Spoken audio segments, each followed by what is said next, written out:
So this weekend ushers in the Labour conference, and this is the first time that Keir Starmer will essentially get to address his party in person since the first time he took office. This should be in any other country. Lots of other people from different political spectrums all look at Keir Starmer and think, why on earth is this guy not absolutely dominating in the polls? Why on earth is he not literally have Boris Johnson literally begging for his political life every time at the dispatch box? And let's make no mistake, Starmer has done a very, very good job at the dispatch box. The problem comes that in this modern day and age of politics, you've got to have a bit of personality, you've got to have a bit of pizzazz, you've got to have a very be media savvy as well about what you say and what you do, but you've also got to be able to have policy. And at the moment, Starmer's policy offering is not a lot. It's nothing. It's bland. It's milk toast. It offers no great shocks or waves that they could create. And even if, let's say, Labour were to win, what are they going to do? No one outside of this country could tell me, I almost guarantee, could tell me a current Labour Party policy. And even I think those who are even living in the UK would struggle very hard to bring a Labour Party policy. That is because the people who are, again, Starmer included, and are backing Starmer, are part of the Labour centrists. People who were obsessed with the idea of Tony Blair, but are clinging to this idea that somehow this Blairism will somehow once again lead them to power. But as we said multiple times before, the Blairite book was used against a completely different set of conservatives, and it will not work against this new set. And we are on course for a spectacular failure if this does not come across. And this is why we're going to go over this article, because this article puts it very, very clearly what the problems are of not only Keir Starmer, but of Labour's centrists. So we're going to have and dive into this article, but before we do that, please do remember to hit that like, share, and subscribe button. And of course, down below there are links to my Patreon page, as well as one donation link called Buy Me a Coffee, where you can buy me a coffee. And as always, thank you very much to all those people who do support the channel that way. So let's jump into this. So this comes from The Guardian, and the title is "The Problem is Bigger Than Keir Starmer. Labour's centrists have run out of ideas." These ought to be good times for the British centre-left. A divisive Tory government is running into trouble. The Labour left has been marginalised, and the Liberal Democrats are recovering from their disastrous decisions in office. And across the Western world, from France and Spain to Canada and the United States, politicians of the centre and the centre-left are in power. Meanwhile, right-wing populist regimes have performed particularly badly during the pandemic. And after a very exhausting, polarizing few years, it is possible to believe that politics is entering a more quieter, more centrist phase. But not in Britain. Even in the midterm, even with mounting problems, the Conservatives lead Labour in the polls. And even worse, Labour has few memorable policies, an indistinct policy identity, and very little sense of momentum. With its annual conference starting this weekend, outside interest in the party is mostly confined to the question of whether it can mount a fight back. Such a scenario is, although welcomed as it would be, is a long way from preparing for power. Labour's critics inside and outside the party like to blame Keir Starmer, and it's easy to see why. The leader's very limited political experience and even stiff public persona, his narrow circle of advisors, and very messy party management, his disproportionate emphasis on voters in the so-called Red Wall, and his failure to say clearly what he actually stands for. All these are very convincing explanations for Labour's underperformance. And Starmer's publication of a very long essay this week will try to set out his vision for the party and the country as an acknowledgement that his leadership needs yet another relaunch. But the focus on his mistakes and his flaws misses a far bigger problem. Over the past 20 years, ever since Tony Blair's government peaked, around the time of his final landslide victory in 2001, the British centre left has failed to renew itself. The failure is especially stark because New Labour regarded the ability to change as one of its most important political skills, and it prioritised reconnecting the party to the modern world. As Blair put it in his memoirs, however dated and discredited his project may look now, New Labour and its intellectual allies did engage seriously with how Britain and the world were changing during the 1990s. Yet, since then, despite domineering Labour's parliamentary party and bureaucracy, and even receiving much more media support than the party's other factions, New Labour's descendants have failed to actually update their policies or even to modernise in Blairite language.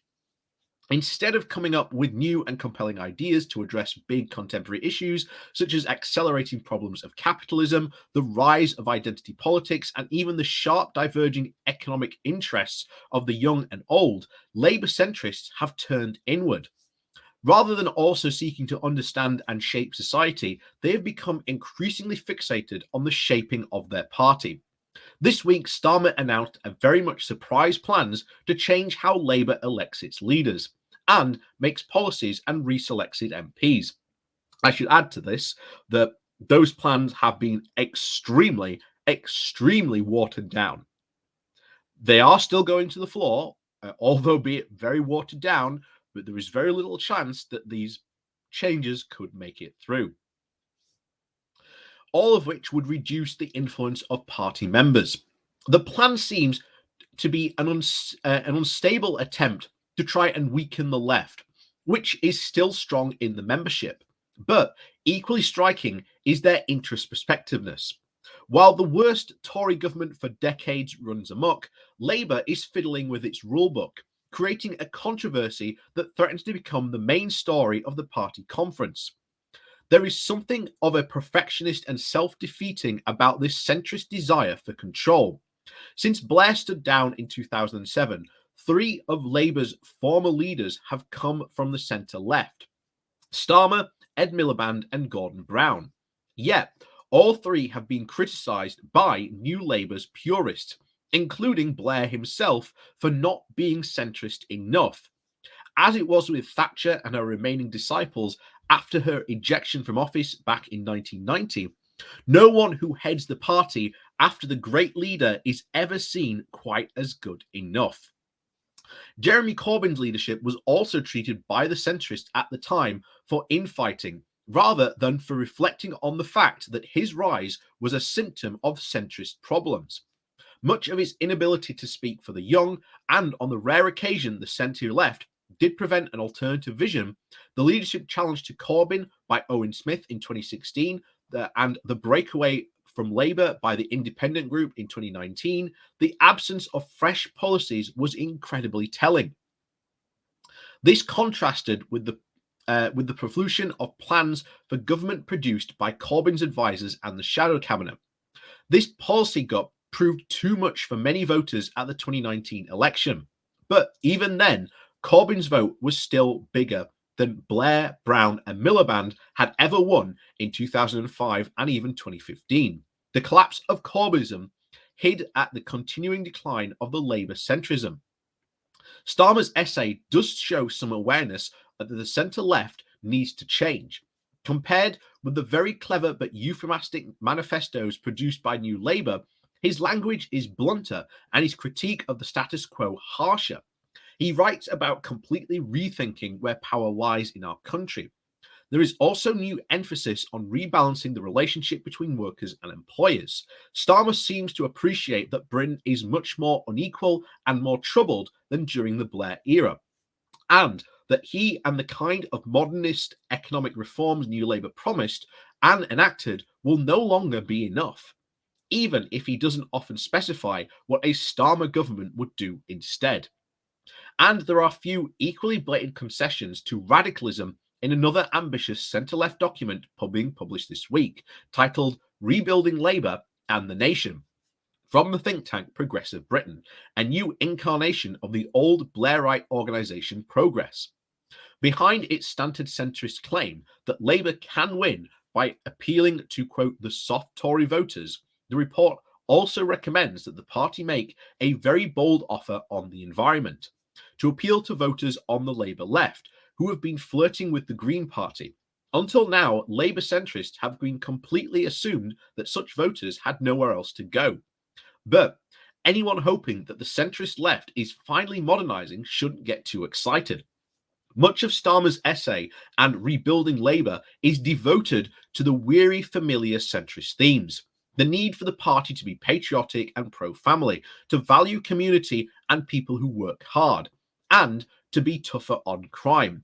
Labour leaders have been saying these things to diminishing electoral effect for almost a quarter of a century. The Conservatives just say them better.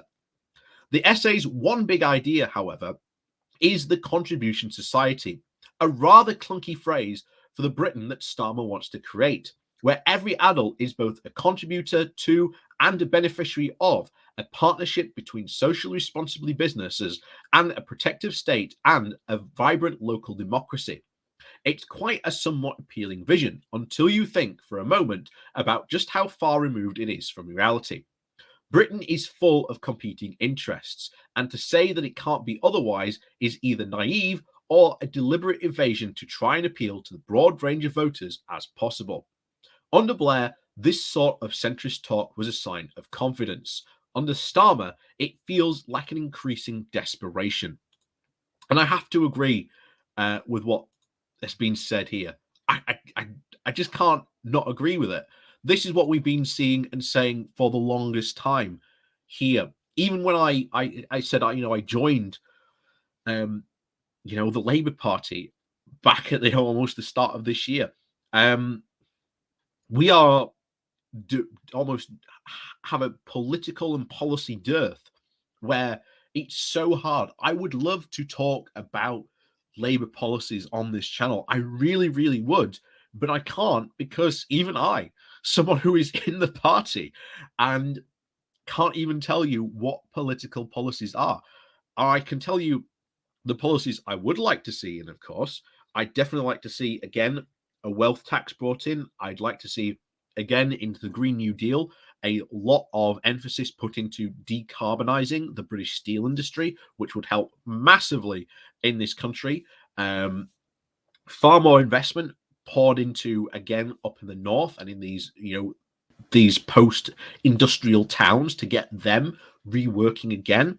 I'd love to see more power given to tenants instead of the landlords and have tenants have more power. I'd love to see again more social housing be built, but better social housing, new ideas brought into the social housing space, and how we build social housing and putting more power to the local councils for them to be able to do and enact that. Those are just some of the things I would like to see, but probably not under Starmer. But as I've said before, sometimes in a leadership, you only get maybe 30 to 40% of what you want. And to be honest, at this moment, I couldn't even see about 10% of what I want because I do not know what it is that Starmer wants to do if he ever got into power.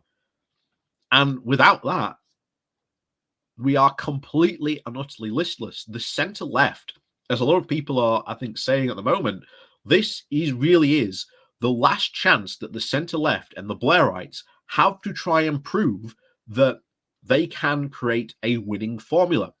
The idea that, quote, Labour can win again by appealing to the soft Tories won't work because we are experiencing huge problems that these Tory voters do not basically want to do or engage with. However, they also see that there are problems as well. So if you appeal to these soft Tory voters, Why on earth are they going to suddenly vote for Labour when they can vote for what they want with the Conservative Party? It's not going to work.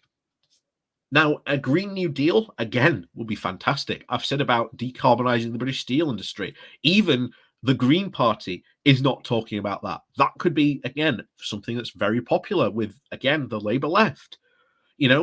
Provides jobs, investment, and, again, a green initiative that there was no other countries doing it. Sweden is currently in the process of doing it.